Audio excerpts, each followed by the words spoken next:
Yo, what's going on, guys? And today we're talking about Brandon Ingram. He's allegedly got some trade interest pop brewing up, according to my coworker, Mr. Michael Scotto at HoopsHype. Links in the description.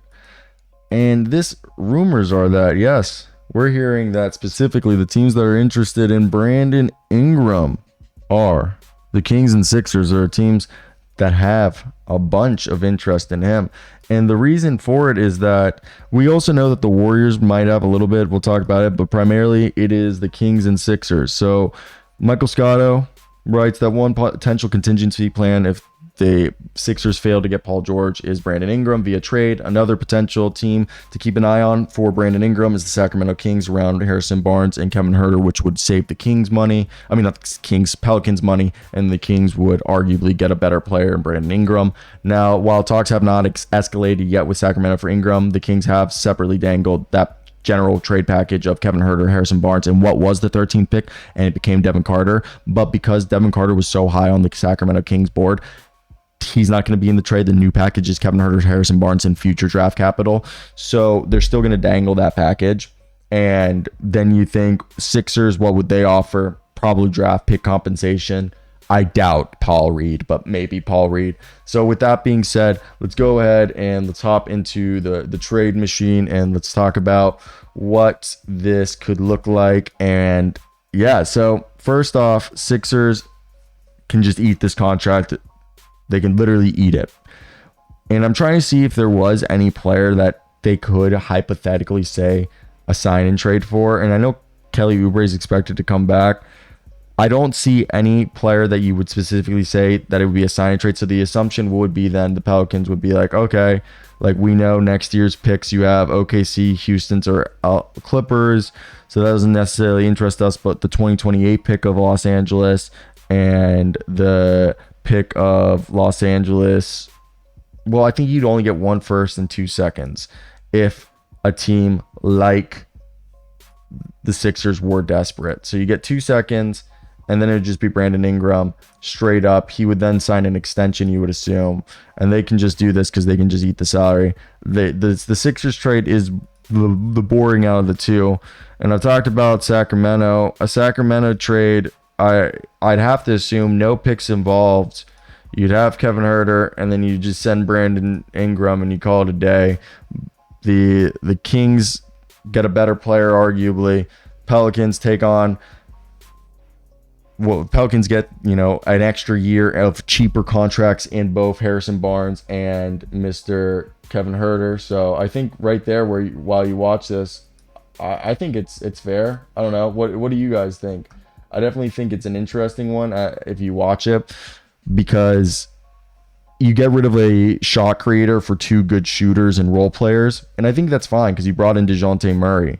Now, the last trade that we're hearing could potentially happen is Brandon Ingram in a deal maybe for either Andrew Wiggins or a Chris Paul. If they want cap flexibility, they do Chris Paul. If they want another wing, it's Andrew Wiggins. Now, my whole thing is that this would have to be a multi-team trade, because I think what they would want is they would want Andrew Wiggins, but I think they would also want to find a place for Chris Paul, the Warriors, before doing a deal like this.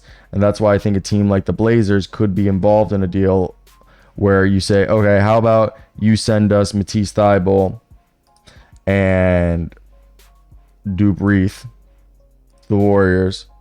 I really don't think there's any other player on the roster over here that interests the Warriors.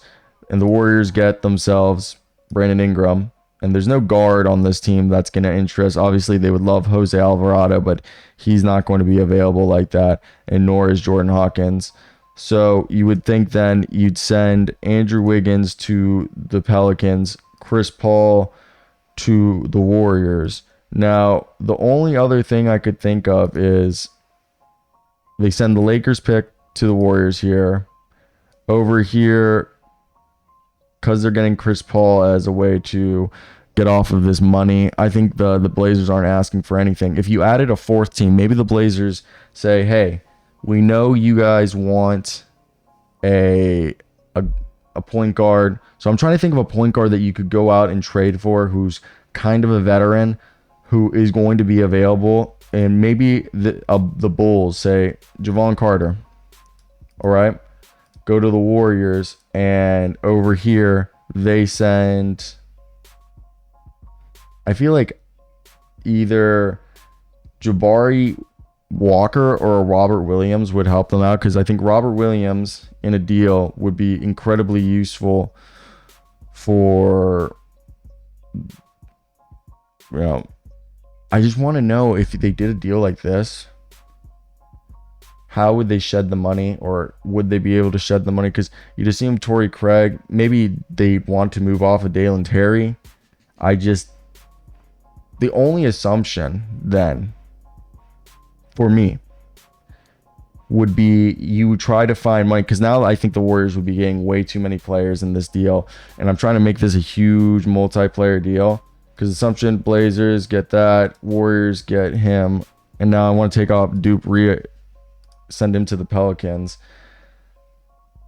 because I feel like monetarily this does work for everybody around the board. Pelicans does only get, I had Dupe going to try this trade again. I think the updated version of this trade would look like this. Yeah, Pelicans get Wiggins and Reith. Warriors walk away with Ingram, Thibault, Carter, and Craig. Blazers get Paul and Terry. They waive Terry, and then Bulls get themselves Williams to be the backup to Vucevic, or to be alongside Vuce. That's really not that bad.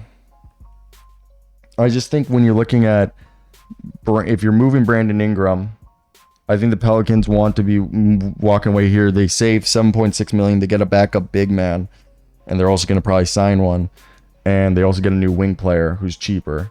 The one thing you could say that maybe in a deal, they be the ones who want. I think they like Jose Alvarado. I think this is a deal that Pelicans would really like. After that, I don't see the Cavs being able to offer anything that a Brandon Ingram $36 million, and if they want to keep all their important players, the deal would then have to be George Niang, Dean Wade, and Karis LeVert, something like that, outgoing. And then I think this would legitimately would have to be the deal, and the Cavs would be taking more money, and if anything, the Cavs would be getting worse at this point. They just gave up a bunch of depth. I don't know if they're raising their ceiling as they'd be lowering their floor. I think that'd be the biggest problem for them right there. Even if you were like, oh, here's Jeremiah Robinson Earl and Matt Ryan just tossed into the deal so you don't lose so many players. Still not a great deal, as I know they're both minimum contracts, so they don't affect the salary cap, so you get a power forward and another wing player. I still don't think that's a great deal for either party. I mean, I think the Pelicans like that.